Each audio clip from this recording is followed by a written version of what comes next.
Hello, my friends. LaRuffa here with another straight up solo. And in this episode, we're going to take a look at Sfynx. Let's go ahead and get started. Okay, folks, and as usual, please like and subscribe to my YouTube channel if you haven't already. If you have, I really appreciate the support. Thank you so very much. So this game is a solo or co-op game. Really, it's a solo game. I guess you could play it cooperatively, but I feel like you're going to be arguing with the people you play with because there's so many different ways you could attack this puzzle you're trying to solve. So what you're trying to do in this game is you're trying to exhaust this deck. This deck contains 9 cards, and depending on the level you're playing with, the cards can be level 1, 2, 3, 4, or 5.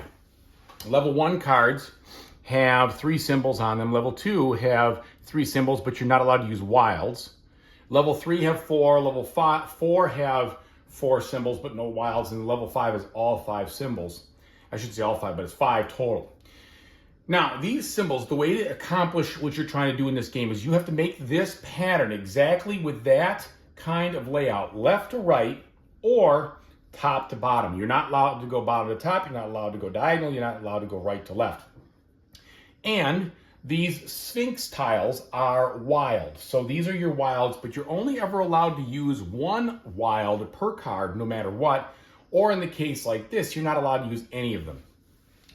Also, in order to accomplish this riddle, which is what these are called, they have to be in their non-cursed, in their restored version, which is the light gray. If they have the black side up, then that means they're cursed, and you cannot do anything with them until, well, you can't solve a riddle with them until you flip them over and restore them.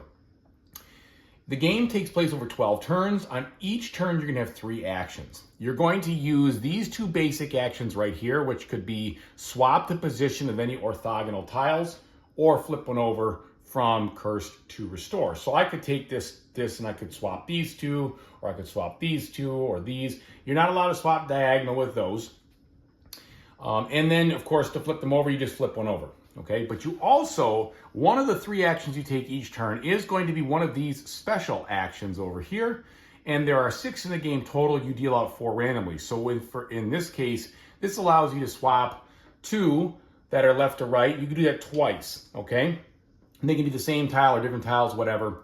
This one allows you to flip 2. This one allows you to swap 2 up or down. And then this one lets you slide an entire column left or right.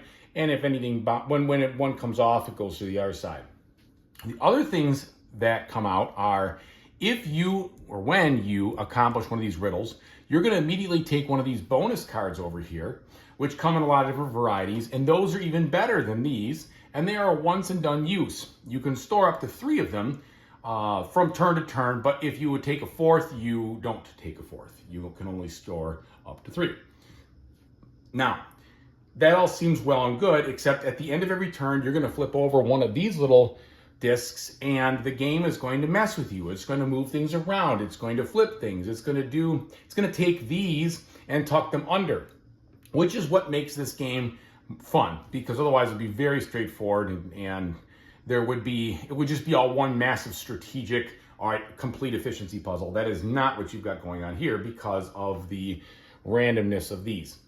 So with that, this is how the game starts. I am playing on level 3, and so that includes deck 1, 2, and 5. And I'll go ahead and show you a couple of things. Now, again, what you're trying to do is you're trying to make this pattern work. So this is just completely random as you start, but you do lay out this X to begin of tiles that are non-cursed. So looking here, I see, okay, in order to do this, I have this, this, and this. Here's one of those icons. Here's the other, and the water droplet's up there. So what should I do? Well, it will take me a while to move some of these things together because they're so far away. Or I could utilize the fact that 2 of these are next to each other and this and use my wild. So maybe that's what I ought to do. And I could potentially do it like so. So watch this. So what I could first do, I guess, is I could use this tile right here as my special action. So I'm going to flip that over, and I'm going to take this tile, I'm going to swap it with this one, then I'm going to swap it with this one. So that is 1 turn. My second turn, I'm going to uncurse this tile. And my third turn, I'm going to uncurse this tile. Now I'm close. Okay, so I've got a wild here, but I can't quite get to it yet. So my first turn is over. Now let's hope that whatever he flips over does not screw up what I've been trying to accomplish. So let's go ahead and see what we get. We get this one which says, oh, this is the worst one to have happen. This says slide every Sfynx tile down 1. Well, that just really bakes me because that is going to take all of this hard work and mess with it. So that's a Sfynx column. This is a Sfynx column. Oh, maybe it'll work out in my favor.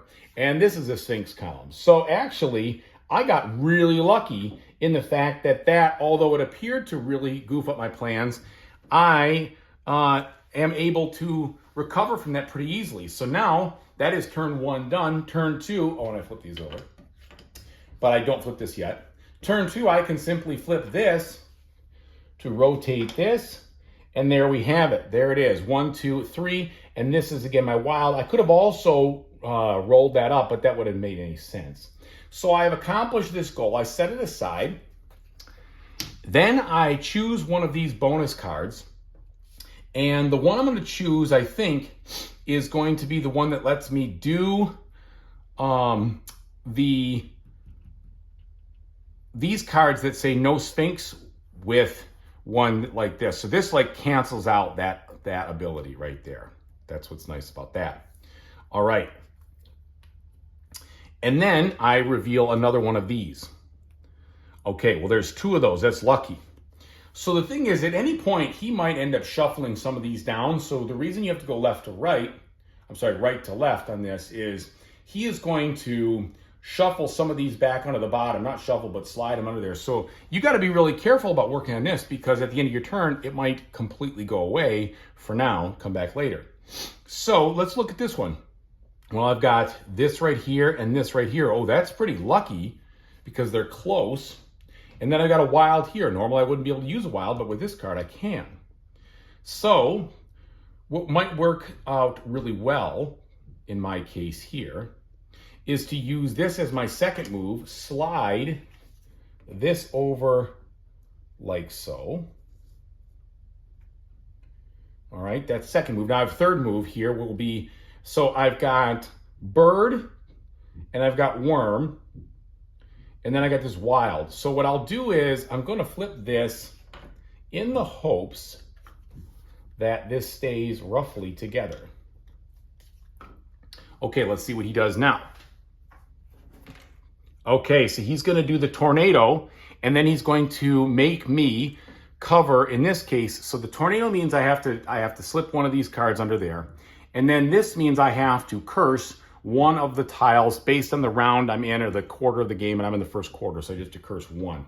I don't see this one out here. That's not a big deal. Well, actually, first we'll do this because maybe it'll come up. So that goes away. These slide down.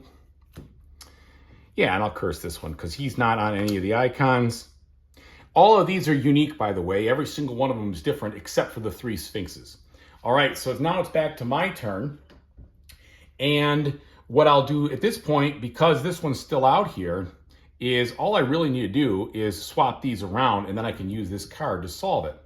So let's go ahead and do just that. Let's do this. Flip, flip. Now, even though the configuration's right, I still have to uncurse that one, so we're going to uncurse it. But I'm going to use the this uncurse flip right now, so I can at least just uncurse 2, because one of the ways you can lose the game, besides if you don't get it done by 12 turns, is you can lose the game if all of these go to the cursed side. Then you will automatically lose. All right, so I flip those over, and now I have the pattern. And so here we go again. I've got the 3, because this wild counts, so I can set this aside. I will take this one. I had to use this card to do it because that one wouldn't let me with the way it worked, so I'm going to set that aside. It's out of the game. Deal a new one here. And you could take any of these that you want. And then I have one more action. And given that this is kind of up here and everything, maybe what I will do is just flip over something, uncurse something, one of these. So this star, for instance, I can uncurse that star because I'm seeing it here. It might come up. Let's do that. Oops, sorry to bump the camera.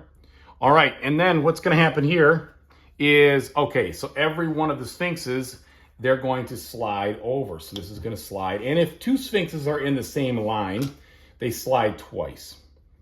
Okay, so it's pretty easy to know what to do. Okay, now that we're at the end of this round, I will flip back over these. And the other thing is, I shouldn't say round, but like the first quadrant over there. Now, every time I have to curse, I'll have to curse 2 cards instead of just 1.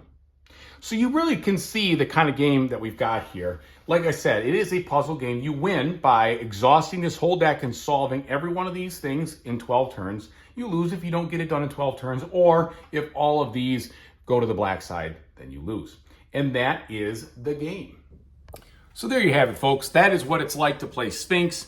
Very simple game, but not that simple to execute because the patterns can be spread out and things might not be all that close to one another at certain times. You can be a real stumper. If for people who struggle with AP, this game could be very tough for them. I'm not sure they would like it or not. But the good news here is that, like I said, it's mostly a solo game. Even if you do struggle with AP, take your time, no big deal. The box says a half hour. I think it's about right. It all depends on how good you get at the game and how fast you can kind of see what you want to do and how you want to play them. I do really like the fact that it's only 12 turns because it puts a substantial amount of tension into the game. Also, there are 8 difficulty levels, and it is a very hard game to win, especially at those upper difficulty levels. You really have to have a little bit of skill and luck all baked into one to be able to pull it off. I like how the bonus cards come out and change things up, and then each game's a little different based on the different types of special actions you get. But really, you've seen all of it, right? What you saw right there was just a quarter of the game. If it was interesting to you, you're going to like it. If it wasn't, if you're like, I could take it or leave it, then I don't think it's going to grow on you. Now, for me, this is the kind of game I like to have in my collection when I want something, especially like I want to travel. I don't want to think I have to travel. I don't want anything that's going to really be tough to set up or take a lot of space in my bag or require me to review the rules a lot. Because once you know how to play this game, you know how to play this game forever. And the back of this rule book is a perfect player aid. It has everything you need to play the game. It tells you everything. It tells you what the icons are. Very simple to do. And so I really like that. It's an affordable game. It's a small box. It is what it is, right? It's a shuffling puzzle kind of thing. And so I do like it. I'm going to enjoy it for a while. And hopefully when you sell what you've seen here, this will help you to decide, is it something I really want in my collection or something that I'm not interested in? Either way, thank you so much for watching. I really appreciate it. And whatever you do in the future, I really hope you have a fantastic time doing it. Take it easy, everybody.